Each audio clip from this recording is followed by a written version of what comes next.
చాలామందికి తెలియని విషయం ఏంటో తెలుసా?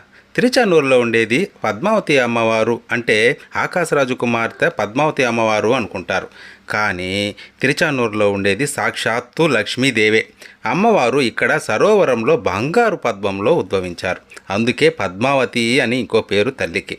మొదట మనం అమ్మవారి దర్శనం చేసుకోవాలి. మన బాధలు తల్లితో చెప్పుకోవాలి. ఆ తర్వాత కొండకెళ్ళి పుష్కరిణిలో స్నానం చేసి వరాహస్వామి దర్శనం చేసుకోవాలి. ఆ తర్వాతే స్వామివారి దర్శనానికి వెళ్ళాలి. మనం స్వామి దగ్గరకు వెళ్ళినప్పుడు మనల్ని చూపించి అమ్మవారు మన బాధల్ని కోరికలను స్వామివారికి తెలియజేస్తారంట. అప్పుడు శ్రీవారు తన వక్షస్థలంలోనే లక్ష్మీదేవి చెప్పినవన్నీ విని మనల్ని అనుగ్రహిస్తారంట. అందుకేనేమో ఆ తల్లి స్వామి హృదయంలోనే ఉండి భక్తులను అనుగ్రహిస్తూ ఉంటుంది. అందుకే మనం కొండకెళ్ళినప్పుడు గోవిందా అంటాం కదా.